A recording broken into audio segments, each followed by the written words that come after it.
Cette année, les premiers flocons sont précoces à Pékin. Ils sont tombés 2 mois plus tôt que l'an dernier. Une anomalie qui n'a rien de naturel.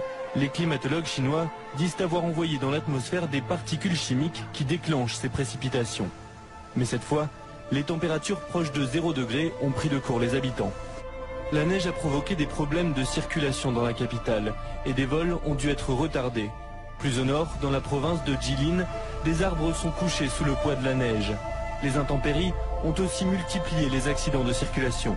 Mais en contrôlant ainsi le climat, la Chine espère remédier à la sécheresse.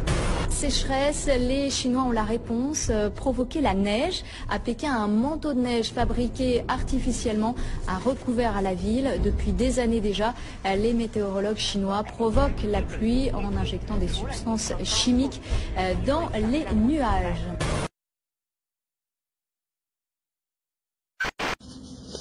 Et toujours à l'étranger, cette vision étonnante de Pékin sous la neige. Les flocons ne sont pas tombés naturellement du ciel, mais ont été obtenus artificiellement.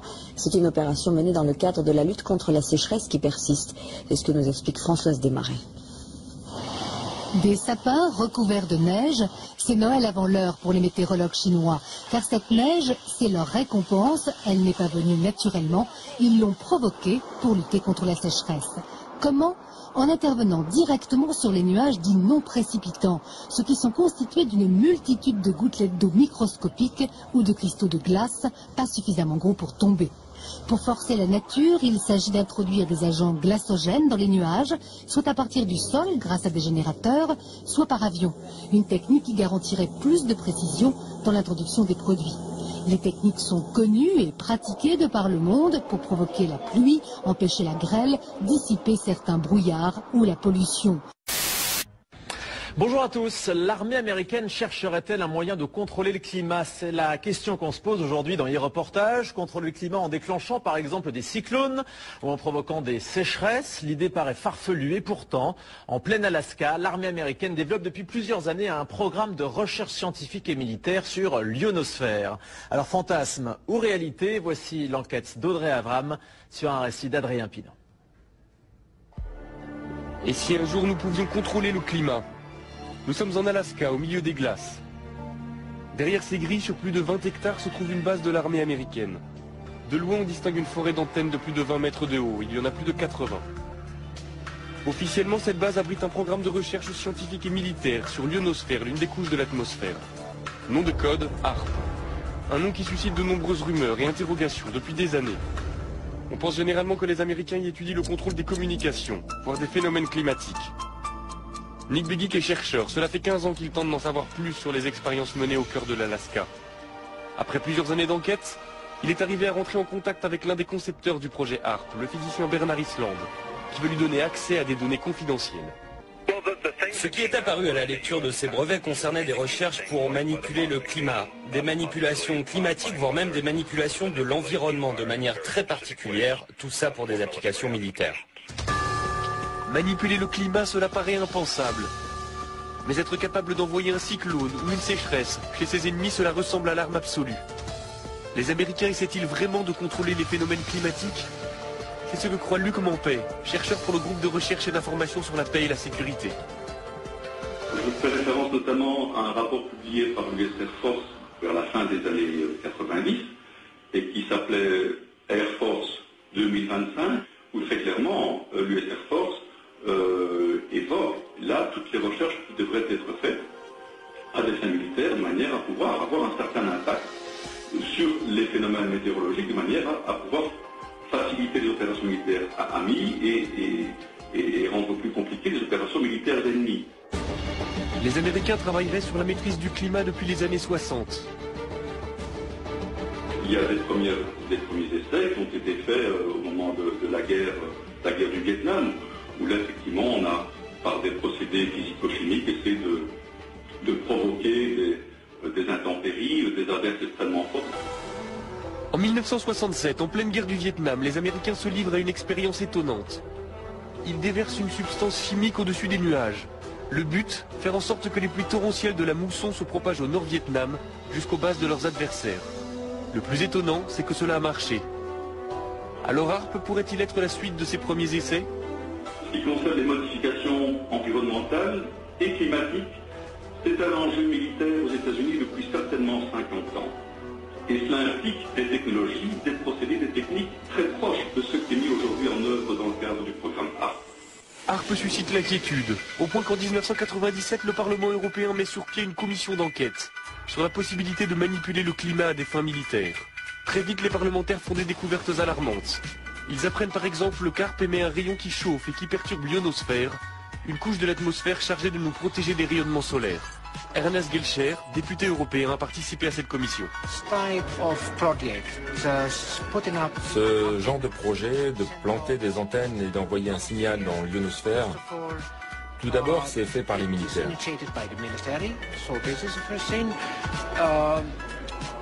Ils ne savent même pas quel impact ces expériences pourraient avoir. Je pense que derrière tout ça, il y a des objectifs militaires qui pourraient être un peu plus ambitieux, un peu plus vastes que ceux qu'ils veulent bien admettre en public. Très vite, les travaux de la commission se heurtent au refus américain de s'exprimer sur HARP. À l'époque, le président de la commission est un parlementaire britannique, il s'appelle Tom Spencer. Convaincu du danger que le projet pourrait représenter, il essaie d'obtenir des précisions de la part des responsables américains, mais sans succès. Nous n'avons eu absolument aucun contact avec les Américains. Ils ne sont jamais venus. Pendant les auditions, Tom Spencer lui-même leur a dit qu'ils seraient les bienvenus au Parlement européen. Pour rencontrer les députés européens, ils n'ont jamais répondu. Je crois qu'ils ont délibérément décidé de faire la sourde oreille, d'ignorer le sujet et de ne pas en parler. Un incident va vite calmer les ardeurs de Tom Spencer. En 1999, le président de la commission fait la une des journaux à scandale. Il a été interpellé par la douane à l'aéroport de Londres. En fouillant sa valise, les douaniers ont découvert une vidéo pornographique gay et quelques grammes de cannabis. La carrière politique du député est brisée, la commission déstabilisée. Nick Begich a gardé le contact avec l'ancien député.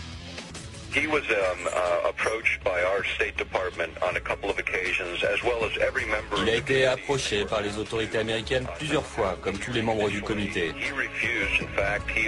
On lui a demandé de ne pas organiser ses auditions. Il a refusé et même accéléré la procédure. Il a essayé de parler avec les Américains, il a essayé de parler avec l'OTAN.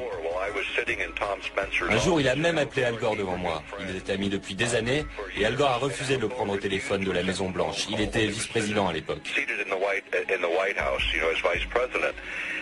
Ce qui s'est passé, c'est que tout le monde a dit à Spencer de rester en dehors de tout ça et il ne l'a pas fait.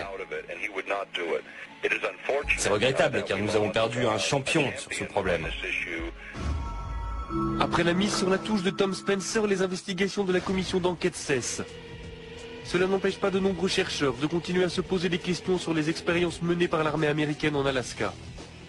C'est le cas du physicien Jean-Jacques Berthelier. Son laboratoire est en contact direct avec Demeter, un satellite doté de nombreux instruments de mesure qui passe régulièrement au-dessus de la base américaine. Lorsqu'on passe au-dessus de HARP, on voit quelque chose qui n'a pas l'air, pour un profane, n'est pas très étonnant, mais on voit ici un signal à 1 méga, à peu près un petit peu plus de 1 méga, qui est une émission dont on sait que c'est émis par HARP.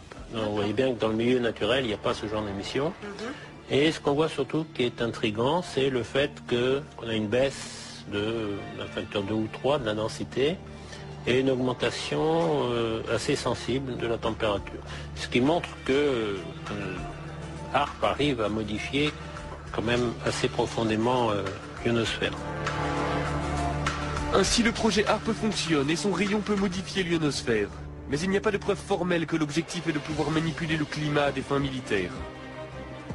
Pourtant, le docteur Begich est persuadé que l'armée américaine possède une arme d'une puissance sans précédent.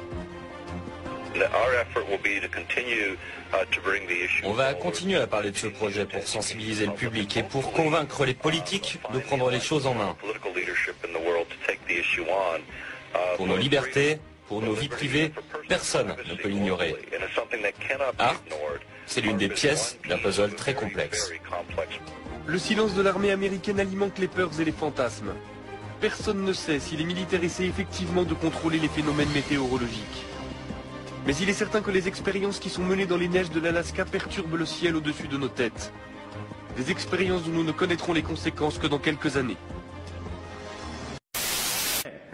正直、スマトラ沖地震と津波はアメリカの地震津波兵器の仕業だと言われたら、国際的な震災復興の協力体制といったって、むしろアメリカだってこんな人を登用するなんて日本国政府は何を考えてるんだと思われてしまうのではないかというふうに心配をいたします。